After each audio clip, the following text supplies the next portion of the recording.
आज के शो की शुरुआत बियांका ब्लेयर ने करी, जहां वो आके कहती हैं कि मैंने बहुत सब्र करा है और सब्र का फल मीठा होता है, लेकिन सब्र करने के लिए काफ़ी कुछ लगता है, लेकिन अब नहीं, क्योंकि आज की रात मेरी रात है। तभी शार्लेट फ्लेयर की एंट्री होती है। वो बोलती है, बियांका तुमने तो मुझे जोश दिला दिया। देखा सबने कि बियांका कितने जोश में आई है।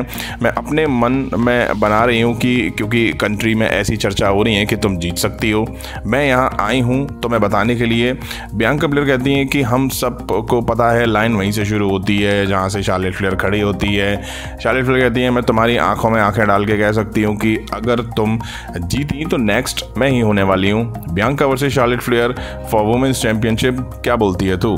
बियांका ब्लेयर कहती हैं कि मेरा फोकस है आस्का, और अगर मैं जीती तो कुछ बड़ा होगा समर स्लैम में, अगर तू जीती तो ये लड़ाई चालू है। बियांका ब्लेयर कहती हैं कि मैं तैयार हूँ आस्का के लिए। और में शेमस हॉलैंड वर्सेस प्रेटी तितलियों के बीच मैच दिखा। बैल बजते ही जैसे ही शेमस दौड़े, एक तितली तो रिंग से उड़ के बाहर चली गई। तभी शेमस ने दोनों में मार देना शुरू करा। हॉलैंड भी आके हाथ साफ करते हैं, लेकिन प्रीति तितलियां हॉलैंड को अपनी साइड फंसा के तबीयत से मार देती हैं। हालांकि शेमस आके भाई साहब तितलियों के चेस्ट पे ढोल बजाते हैं। अच्छा मैच देखा इनके बीच। प्रीति तितलियों ने टर्न बगल का कवर हटाया, हॉलैंड उस पर जा लगे और प्रीति ने मैच जीत लिया। हमें बैक स्टेज कैथी कैली दिखाई दी। वो बोलती हैं कि फैटल 4-वे में होने वाले मैचेस में से 4 में से आज एक गेस्ट मेरे पास होने वाला है, जो कि ग्रेसन वॉलर था।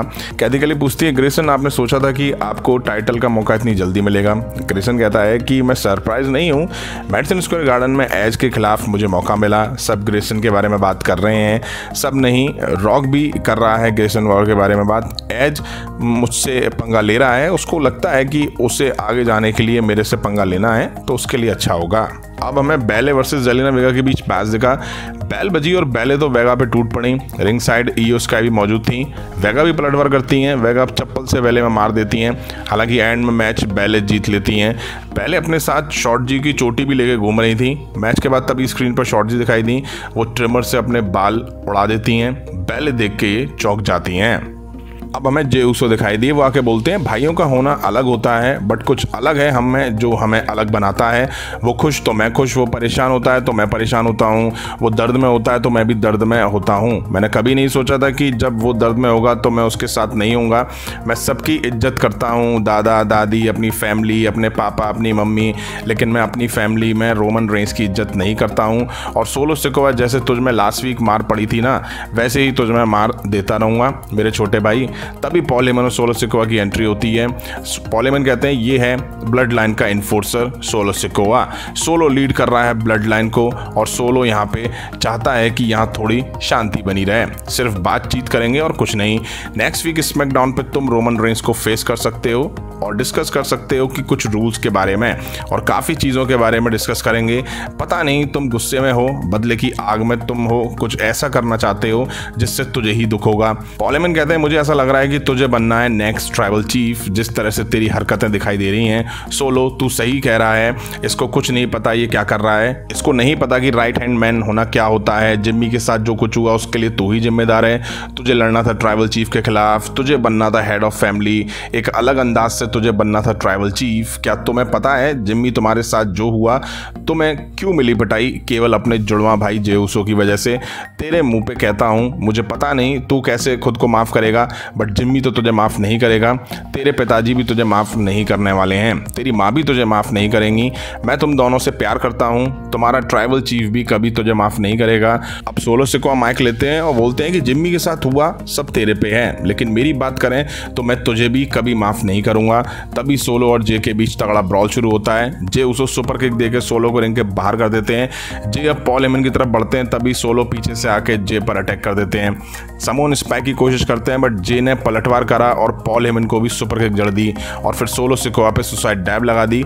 जे अब चेयर से सोलो को खदेड़ देते हैं। अब हमें AJ Styles versus Santos versus Grayson versus Butch के बीच फैटल 4-वे मैच देखा, यूएस टाइटल के नंबर 1 कंटेंडर मैच के लिए। मैच से पहले ऑस्टिन थ्योरी दिखाई दिए, वो आके अनाउंस टेबल पे बैठ जाते हैं। मैच शुरू हुआ और बढ़िया मैच दिखा इन सभी सुपरस्टार के बीच में। बारी बारी से ये एक दूसरे पर हावी होते हुए दिखाई दिए, कुछ बढ़िया मूव्स भी दिखे। अब मैच एंड फेस में आया, जहाँ एजे स्टाइल बुच को स्टाइल क्लैश लगाते हैं। तभी दिखता है कि backstage Karrion Kross Karl Anderson पर चोक लगा देते हैं, अटैक कर देते हैं। एजे निकल कर भागते हैं। एंड में मैच सेंटोस ने जीत लिया। इसके बाद शो बैकस्टेज गया जहाँ स्ट्रीट प्रॉफिट्स दिखाई दी। उनके पास आके एक लैमो रुकती है जिसमें से बॉबी लैशले उतरते हैं, हाथ मिलाते हैं, हैंडशेक होता है, फिर इनके बीच बिजनेस वगैरह की बातें होती हैं। कहीं ये हर्ट बिजनेस 2.0 तो नहीं है। अब एले नाइट दिखाई दी है। वो कहते हैं कि हर कोई चाहता है कि एले के हिस्से के व्यूज़ और क्लिक मिलें। वो कहते हैं मुझे यूएस चैंपियनशिप के लिए इनविटेशन नहीं मिला, बट मैं अभी भी टाइटल की तलाश में हूँ। अब टाइम था मेन इवेंट का जहां हमें बियांका ब्लेयर वर्सेस आस्का के बीच वुमेन्स टाइटल मैच दिखा। शार्लेट फ्लेयर ऑडियंस में बैठी दिखाई दी, इयो स्काई और बियांका ब्लेयर भी ऑडियंस में बैठी हुई दिखाई दी। बढ़िया मैच दिखा हमें बियांका और आस्का के बीच में, जैसे देख के मज़ा आ गया। एक टाइम था जब बियांका अच्छे से आस्का पे हावी थी, उन्होंने आस्का को अनाउंस टेबल पर केवड़ी दिया, तभी बैरिकेड से जंप करके बेले और इयो स्काई की एंट्री हो जाती है और इसके पीछे पीछे शार्लेट फ्लेयर भी बैरिकेड फांद के अंदर आ जाती हैं। वो इयो स्काई पे स्पीयर लगाती हैं, इयो हटती हैं और वो स्पीयर बियांका को कनेक्ट कर जाती है। डिस्क्वालिफिकेशन की वजह से मैच रोक दिया जाता है। शार्लेट फ्लेयर पर बीफ केस से अटैक करा जाता है। अब आस्का को रिंग में डाल के ये कैश इन वगैरह करने का ट्राई करती हैं, तभी आस्का बैले पर ब्लू मिस्ट फेंक के मारती हैं और निकल जाती हैं। यहीं आज स्मैकडाउन का एपिसोड एंड हुआ। रोमन रेंज नहीं दिखे और अब तो फैंस को आदत सी हो गई है एक हफ्ते देखने की, एक हफ्ते नहीं देखने की। खैर नेक्स्ट वीक वो दिखेंगे, जे उसो को फेस करते हुए दिखाई देंगे।